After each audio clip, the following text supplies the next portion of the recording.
بسم اللہ الرحمن الرحیم۔ شروع اللہ کے نام سے جو نہایت مہربان اور رحم کرنے والا ہے۔ رات کا آخری پہر تھا جب اچانک بادل گرجنے لگے اور دیکھتے ہی دیکھتے بارش شروع ہو گئی۔ سب لوگ بھاگ اٹھے اور اپنے اپنے بستر سمیٹ کر اپنے اپنے کمروں میں گھس گئے۔ میں گہما گہمی میں بس یہی سوچ رہی تھی کہ مجھے کس کمرے میں جا کر سونا ہے اور کس کے نہیں۔ ابھی میں کھڑی یہی سوچ رہی تھی کہ حارث نے مجھے آواز دی۔ کس کی یادوں میں گم ہے محترمہ؟ وہ شرارت سے کہنے لگا۔ میں نے پیچھے مڑ کر دیکھا تو وہ دور کھڑا مسکرا رہا تھا۔ حارث میری خالہ کا بیٹا تھا اور عمر میں تقریباً مجھ سے 2-4 سال بڑا تھا۔ یہ گرمی کے دن تھے اور ہم چھٹیاں گزارنے خالہ کے گھر آئے ہوئے تھے اور خالہ کا گھر بہت بڑا تھا۔ سب مہمان بآسانی چھت پر پورے آ جاتے تھے، مگر اس دن کیونکہ بارش ہو گئی اور سب مہمان بھی تھے تو سونے کی جگہ نہیں مل پا رہی تھی۔ میں اور میری کزن ہمنا دونوں بہت اچھی سہیلیاں تھیں۔ ہمنا میری خالہ کی اکلوتی بیٹی تھی جبکہ حارث کی اکلوتی بہن۔ یہی وجہ تھی کہ دونوں بہن بھائی میں بے حد پیار تھا۔ اس رات بھی ہم دونوں ہمنا کے کمرے میں سونے ہی لگے تھے کہ اوپر سے حارث سونے آ گیا۔ کہنے لگا، لڑکیوں میری بات سنو، میرے کمرے میں بھائی اور بھابھی سو رہے ہیں اور ان کے کمرے میں ماموں اور باقی کے کچھ مہمان۔ ہمنا نے منہ بنا کر جواب دیا، تو یہ سب ہمیں کیوں بتا رہے ہو؟ ہم کیا کریں؟ ہمنا کی بات سن کر اس نے اپنی آنکھیں دکھائی اور کہتے ہوئے ساتھ بڑے صوفے پر لیٹ گیا کہ آج رات مجھے یہیں سونا پڑے گا۔ ہمنا اور میں نے اسے بہت روکا، آخر ہم تمہارے ساتھ ایک کمرے میں کیسے سو سکتے ہیں؟ مگر وہ اپنی جگہ سے ٹس سے مس نہ ہوا اور یوں مجبوراً ہمیں ایک ساتھ ایک کمرے میں ہی سونا پڑا۔ کچھ دیر اسے برا بھلا کہا مگر پھر وہ حارث کی طرح خراٹے لینے لگے۔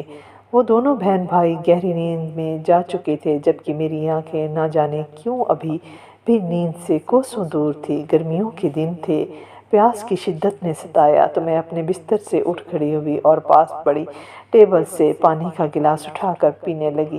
پانی پی کر میں نے پیچھے مڑ کر دیکھا تو ایک بار زوردار آواز سے بجلی کڑکی اور بادل گرجا۔ یہ سب اتنی تیزی سے ہوا کہ ڈر کے مارے مجھے سمجھ بھی نہیں آیا اور میرا پاؤں پھسلا۔ میں حارث پر جا گری، پتہ ہی نہیں چلا۔ میری اس حرکت پر حارث فوراً اپنی جگہ سے بوکھلا کر اٹھ بیٹھا۔ ہاں، یہ تو میں بتانا ہی بھول گئی کہ میرا نام زرینہ ہے اور میں بھی اپنے والدین کی اکلوتی اولاد ہوں۔ میرے ابو پولیس میں انسپکٹر تھے اور یہی وجہ تھی کہ جب تک وہ زندہ تھے سب لوگ ہماری بڑی عزت کرتے تھے، مگر جیسے ہی اس دنیا سے رخصت ہوئے ہماری خوشیاں بھی اپنے ساتھ لے گئے۔ بچپن سے ہی میں نے ایک بہت ہی اچھی اور خوشحال زندگی گزاری تھی اور میری عمر اس وقت 15 سال تھی۔ مجھے اپنی اس حرکت پر شرمندگی محسوس ہو رہی تھی، مگر نہ جانے کیوں حارث کو یہ بات بری نہیں لگی تھی۔ وہ جانتا تھا کہ میں نے یہ سب کچھ جان بوجھ کر نہیں کیا، مگر پھر بھی وہ اس سب سے بڑا خوش تھا۔ اور یہی رات تھی کہ جس رات ہم دونوں میں نزدیکیاں بڑھنے لگی۔ اس نے مجھ سے اپنی پسند کا اظہار کیا اور میرے دل میں بھی کہیں نہ کہیں اس کے لیے جگہ بننے لگی۔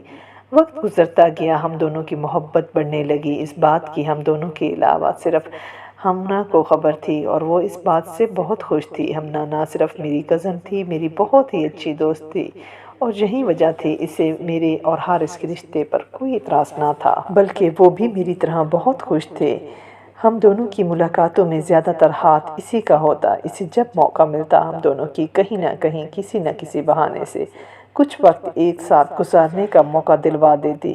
زندگی کافی اچھی گزر رہی تھی، سب کچھ بہت اچھا چل رہا تھا۔ ایک دن اچانک بھابھی نے مجھے اور حارث کو ایک ساتھ چھپ کر ملتے ہوئے دیکھ لیا۔ حارث کی بھابھی یہی چاہتی تھی کہ وہ حارث کی شادی اپنی بہن سے کرے اور اس بات کا ذکر انہوں نے خالہ سے کافی پہلے کر رکھا تھا۔ ہم دونوں کو یوں دیکھا تو انہیں اندازہ ہو گیا کہ ہم دونوں ایک دوسرے کو پسند کرتے ہیں۔ بس پھر کیا تھا، انہوں نے خالہ اور خالو کا یوں برین واش کیا کہ وہ میرے خلاف ہو گئے۔ حالانکہ مجھے صاف آ کر کہہ دیا کہ اگر تم ایک بار بھی حارث سے ملی تو وہ دن تمہارا اس گھر میں آخری دن ہوگا۔ بھابھی نے خالہ کو کچھ ایسا سمجھایا کہ میں ان کے بیٹے کو اپنی مٹھی میں کر رہی ہوں اور شادی کے بعد اسے ان سے دور لے جاؤں گی۔ بس اسی خوف سے خالہ نے مجھے بہت غلط سمجھا اور یوں حارث اور میرے درمیان کافی فاصلے آ گئے۔ چند ہی عرصے میں ہمنا کی شادی ہو گئی اور وہ بیاہ کر اپنے سسرال جا بسی۔ ہمنا کی صورت میں جو ایک غمگزار تھی وہ بھی چلی گئی۔ حارث کے جیسے ہی FA کے پیپر ختم ہوئے اسے مزید پڑھنے کے لیے ملک سے باہر بھیج دیا گیا اور جو میں ایک بار پھر پوری طرح سے اکیلی ہو کر رہ گئی۔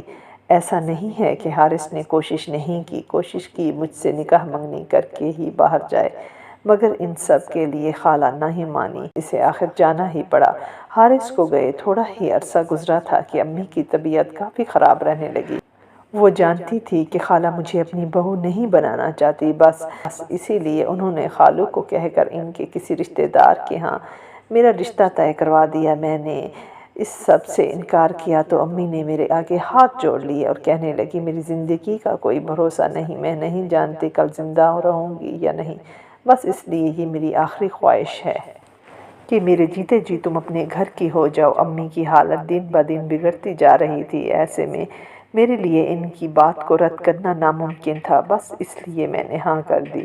اور یوں ہی اگلے دن بہت ہی سادگی سے میرا اور عاشر کا نکاح ہو گیا۔ عاشر خالو کے بھائی کا بیٹا تھا، وہ بہت ہی نیک اور اچھے گھرانے کا چشم و چراغ تھا، یہی وجہ تھی کہ شادی کے بعد اس نے مجھے اپنی پلکوں پر بٹھا کر رکھا۔ شادی کے چند روز بعد ہی امی کا انتقال ہو گیا اور وہ اس جہان فانی سے کوچ کر گئی۔ امی کی وفات کے بعد عاشر نے میرا بہت ساتھ دیا، مجھے کبھی بھی امی کی کمی محسوس نہیں ہونے دی۔ وقت گزرتا گیا اور آخر حارث کی تعلیم مکمل ہو گئی اور وہ ملک واپس آ گیا، اور اب بہت دیر ہو چکی تھی۔ اس کی محبت نہ صرف کسی اور کی ہو چکی تھی بلکہ اب تو میری گود میں عاشر کا بچہ بھی موجود تھا اور ہم دونوں ایک دوسرے کے ساتھ بہت خوش تھے۔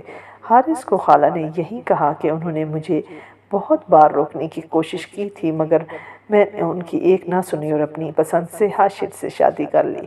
نہ جانے کیوں حارث اپنی ماں اور بھابھی کی باتوں میں آ گیا اور وہ مجھے بے وفا سمجھ بیٹھا۔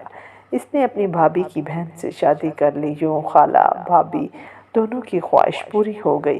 حارث مجھے گنہگار سمجھتا رہا جبکہ میں بے قصور تھی۔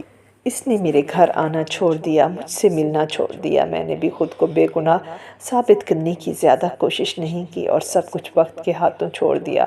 وقت گزرتا رہا، چند ہی ماہ میں بھابھی اور ان کی بہن دونوں نے مل کر گھر کا سب کچھ اپنے قبضے میں کر لیا۔ خالہ بیچاری کو گھر کی نوکرانی بنا کر رکھ دیا۔ اب خالہ کو اپنی غلطی کا احساس ہوا، مگر اب بہت دیر ہو چکی تھی۔ ان کے دونوں بیٹے اب ان کے ہاتھوں سے نکل چکے تھے اور ایک روز میرا چکر خالہ کے گھر لگا جہاں میں نے بھابھی اور حارث کی بیوی کو خالہ کے ساتھ نوکروں جیسا سلوک کرتے دیکھا۔ مجھے بہت دکھ ہوا۔ میں نے خالہ کو اپنے ساتھ اپنے گھر لے آئی اور خالہ نے جب میرا یہ سلوک دیکھا تو ہاتھ جوڑ کر مجھ سے معافی مانگی۔ معاف کر دو، میں نے اتنا برا سلوک کیا تھا تمہارے ساتھ۔ حارث کو بھی خالہ نے سب سچائی بتا دی اور جو اس نے اپنی بیوی کا اصل روپ دیکھ لیا۔ اس نے مجھ سے اپنے کیے کی معافی مانگی اور اپنی ماں کے برے رویے کی بھی۔ آج میں سوچتی ہوں کہ جو لوگ کہتے ہیں نہ خدا کے ہاں دیر ہے اندھیر نہیں، یہ بالکل سچ ہے۔ خالہ نے جو کچھ کیا وہ بے شک غلط تھا، مگر خدا نے اس غلط کو بھی میرے لیے اچھا بنا دیا، اور دوسری طرف جنہوں نے میرے لیے برا چاہا، خود ان کے لیے برائی ان کے سامنے آ کر کھڑی ہو گئی۔